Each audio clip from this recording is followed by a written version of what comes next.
Good morning students. Welcome to online session of Social Sciences.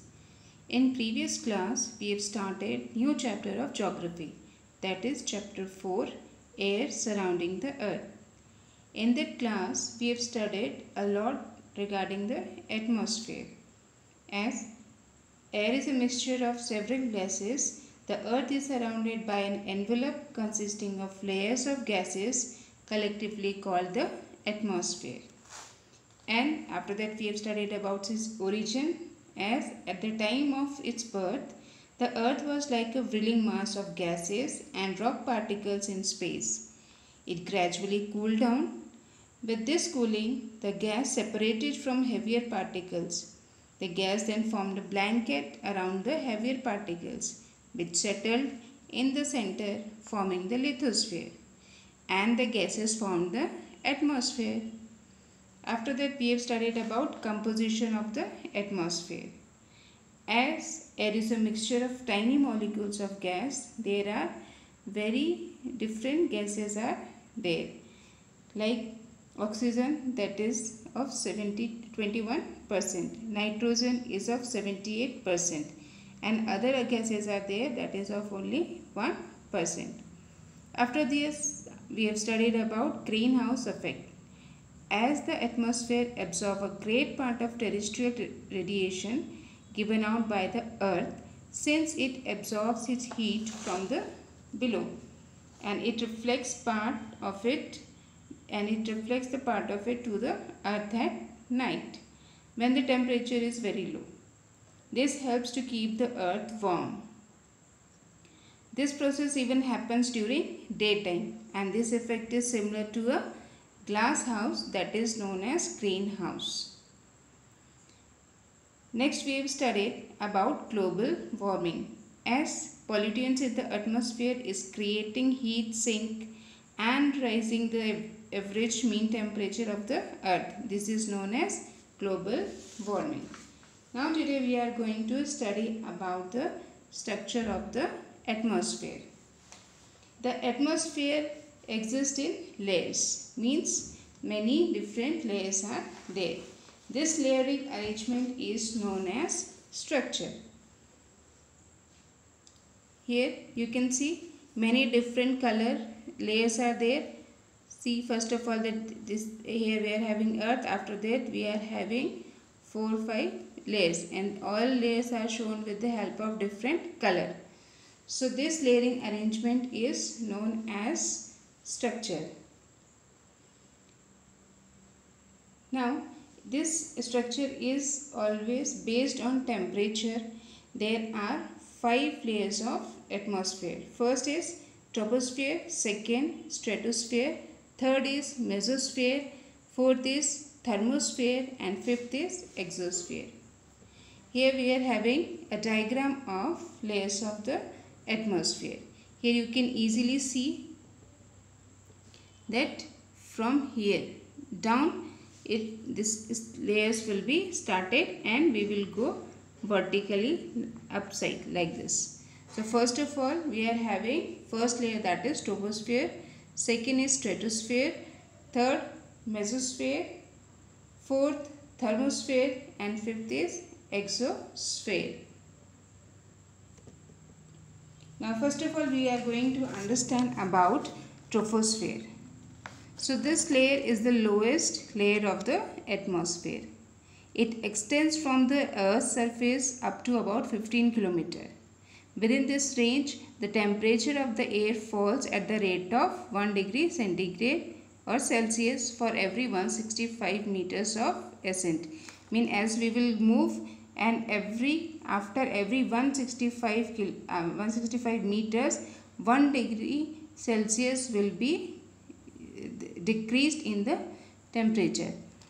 Now here most of the clouds, water vapors, dust particles, and the atmospheric disturbance are found in this layer. The upper boundary of the troposphere is called tropopause, and mostly here that commercial aircrafts fly in this layer. Second is stratosphere. This is the second layer of that atmosphere from the bottom. and it extends about 50 km from the surface of the earth. And here in this layer there is no cloud and practically no water vapor or dust particles are present in this layer. Here the temperature is in this layer rise from about -degree centigrade at the base and to about 0 degree at the top. Now here there is no any kind of disturbance or any kind of adverse weather condition, and this layer would be ideal for large and high flying aircraft. Now one picture I will show. With the help of that you can see and understand. See here, this is the picture. Here you can see first we have studied about that troposphere, where it has been said that aircraft can be easily moved there. Okay. Second, now we are studying about stratosphere. Here you can say jet plane is there. So as it is written that high flying aircraft or jet can be easily fly there. Now after this we are going to study about ozone layer in stratosphere. So ozone layer is densest at the altitude of 21 km to 26 km. Now in this layer is within stratosphere, and there exists another layer in which ozone is concentrated. Here the ozone layer absorbs much of the ultraviolet radiation of the sun, and it therefore shades the earth's surface and living things from the harmful solar rays. Now the upper boundary of this stratosphere is known as the stratoforce. Third layer of atmosphere is mesosphere. It extends from 50 km to 80 km above the surface of the earth. Here the temperature it again begins to drop means again it is going to decrease, and it reaches to -100 degree Celsius at the layer's upper boundary, which is known as mesoforce. Now beyond this layer the temperature increases very rapidly with increasing height, means as you will move upward the temperature will be increased. Fourth is thermosphere. It extends from the top of mesosphere beyond 80 km to about 640 km. Now in this layer temperature increases. How it is increased? That as that height will be increased, temperature will be increased, and it reaches about 1700 degree Celsius. Now the atmosphere gases that is becoming very rare and very light in this layer. Under this we are having ionosphere. Sorry, one spelling mistake is there. That ionosphere, ionosphere.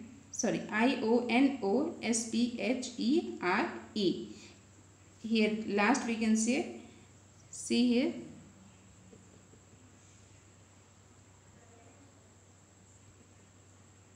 this spelling is correct.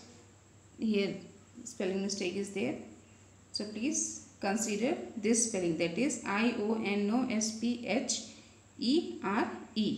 Okay. Now the rarity of atmospheric pressure gases in the atmosphere allows this layer to absorb heat from the sun. Now this absorption means that absorption of heat from the sun, this produces some electrically charged particles, and that particles are known as ions. Now because of these ions, this sphere is also known as ionosphere. Fifth is exosphere. Now it is very difficult to fix a boundary between thermosphere and exosphere. Beyond 640 km of height, the atmosphere becomes rarefied, means it contains less oxygen than the usual. It reaches its limits at 1050 kilometers. Here the atmosphere gradually gives way to interplanetary spaces. Space means that many different planets are there. So here many different interplanetary spaces, activities and their commodities are present. Now each of these layers of atmosphere performs special function. Like first, they protect life in many ways, especially by blocking any variety of hazard from space. Hazard means any kind of dangerous thing or a dangerous substance from the space. Second is, it is protecting Earth from the ultraviolet rays. Third, it protects the Earth from meteor showers. Fourth is, it protects Earth from the gamma rays and etc. So this is the picture you can easily see. First, troposphere is there where aircraft can be easily moved. After that, stratosphere, there jet airplanes, jet flights can move. Mesosphere, many different space substances can be found. Thermosphere, radioactivities are there and satellites can be moved there. And last is exosphere. After this, we are going to understand about weather. First, we will understand the meaning of weather and climate. Weather is a state of atmosphere at a given place or an area, and that is for over a period of short time or short period of time. Climate is the average weather condition that is prevailing at the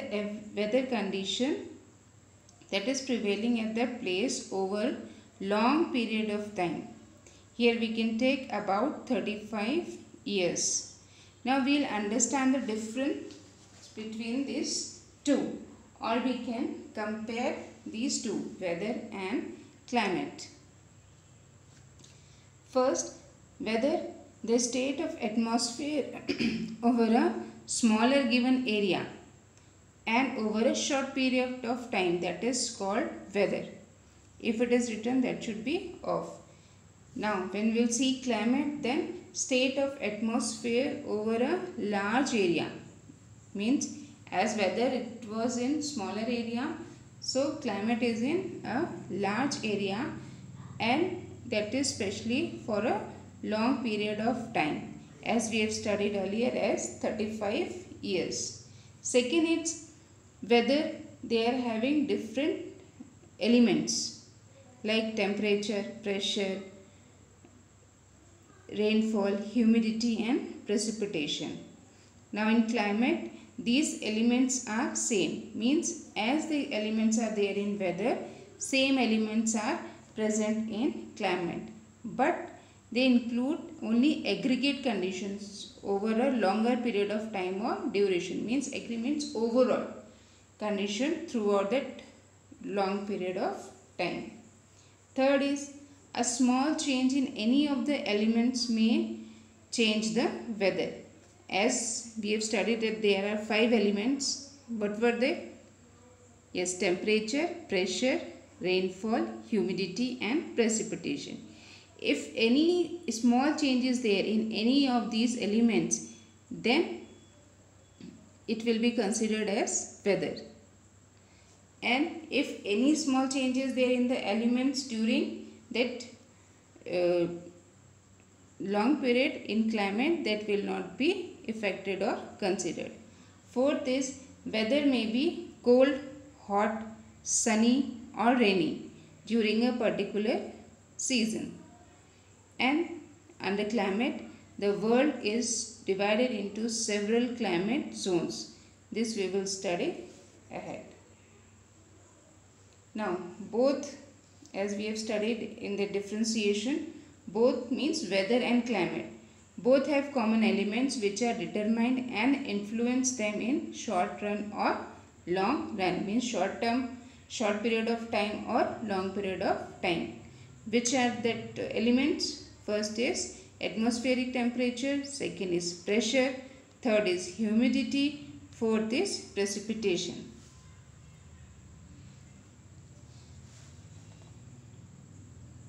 Now this is a diagram. This is given in your book. This is showing how that heat budget of the earth work. So this I will explain after explaining all these details. First, the temperature of the atmosphere. As you all know that the sun is the source of all energy on earth. Now the sun radiates heat in all directions. This heat is known as solar radiations.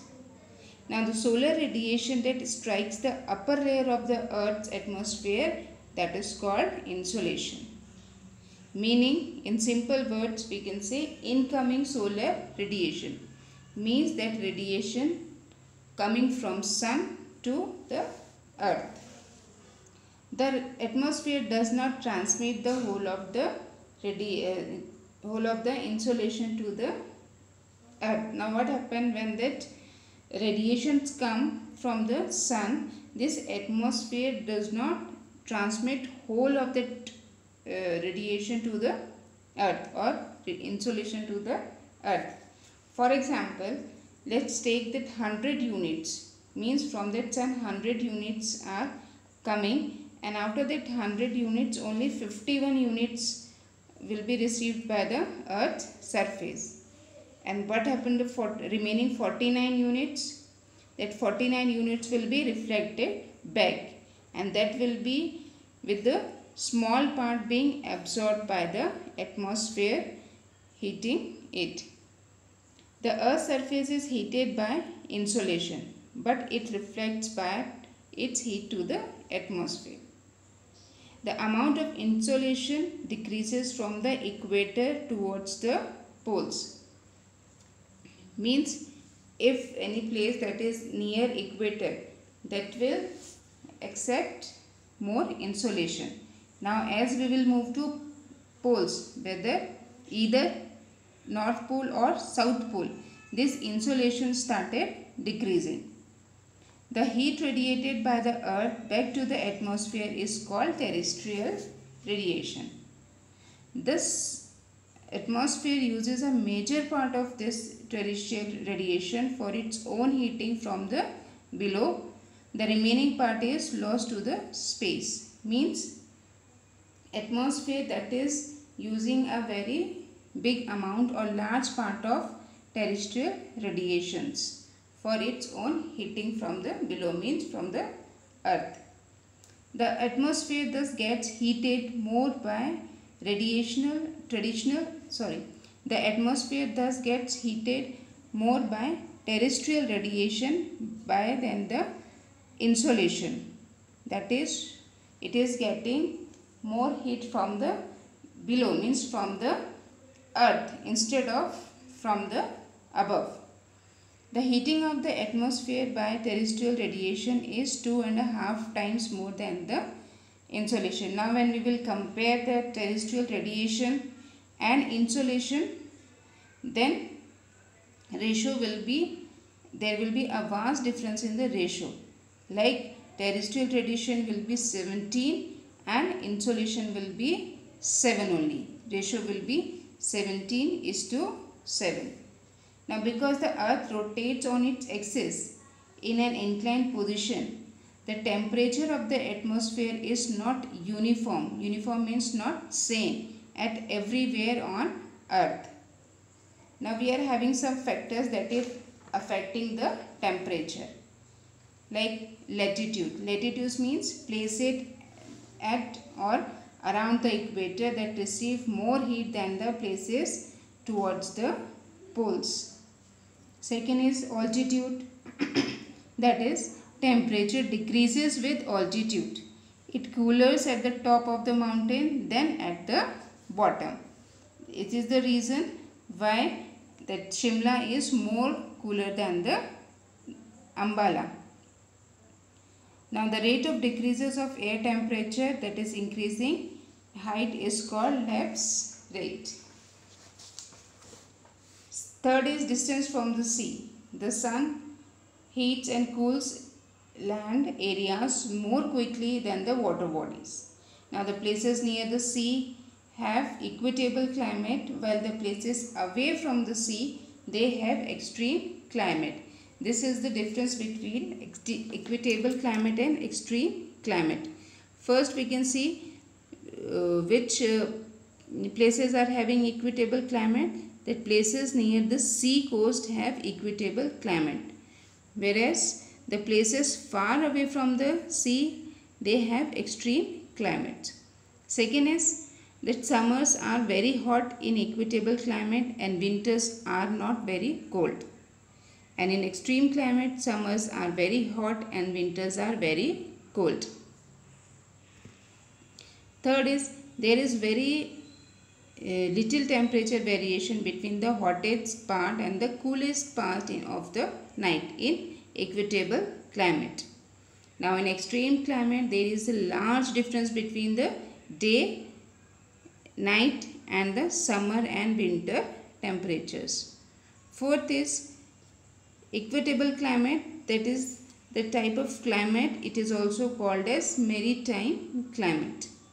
And extreme time climate, it is also known as continental climate. After this we are having fourth one, winds. Winds means that winds blowing from the sun, from the sea onshore, lower the summer temperature and raise the winter temperature.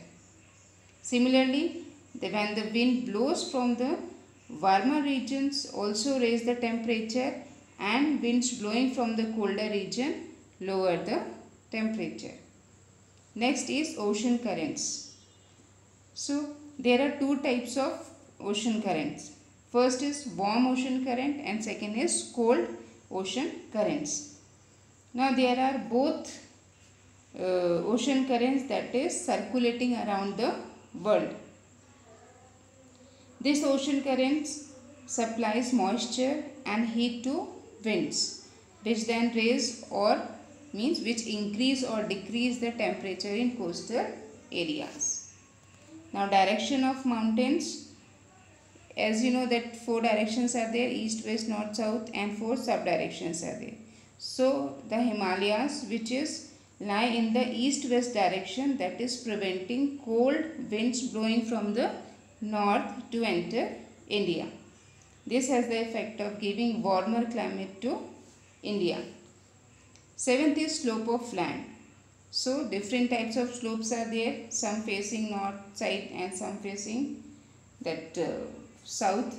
So the south facing slopes in the northern hemisphere, they receive direct sunshine and therefore warmer than the north facing slopes. Next is temperature zone. Okay. The temperature generally decreases as one proceeds from equator towards the pole. So two poles we are having, north pole and south pole. Now when a person or anybody, when they will move from the equator to either north pole or south pole, there will be decrease in the temperature. There are three different zones that is found on the earth. First is torrid zone, second temperate zone, third is frigid zone. First we will understand about torrid zone. Now we are having one diagram here. Understand with the help of this diagram. So first we are understanding with the help of this diagram. This zone lies between the Tropic of Cancer, that is 23° 30' north, and the Tropic of Capricorn, that is 23° 30' south. Now the sun remains overheaded throughout the year in this zone, and this keeps the temperature at very high level. This zone is said to have a tropical climate. Second is, right now we have studied about this torrid zone. Right now we have studied about torrid zone. Now we will learn about second zone, that is temperate zone. This zone lies between 23 degree 30 minute and 66 degree 30 minute latitudes in both the hemisphere, as two hemispheres are there, northern hemisphere and southern hemisphere. It has a moderate climate. Now in the northern hemisphere, now we are seeing the that position of temperate zone. Now when we will go to northern hemisphere, when we are talking about northern hemisphere, then this temperate zone lies between Tropic of Cancer and Arctic Circle. Now when we talk about the southern hemisphere, here that temperate zone, it lies between Tropic of Capricorn and Antarctic Circle. Okay. Third is frigid zone. It lies between 66 degree 30 minutes north and North Pole in northern hemisphere. Okay. Now when we talk about southern hemisphere, then so in southern hemisphere it lies between 66 degree 30 minutes south and South Pole. Now these two polar regions are extremely cold throughout the year. So this much for today's class. I hope you all have understood nicely. Go through with the chapter, and for the next class, please read the next pages till the end of the chapter, so that you can understand this explanation very nicely. Thank you.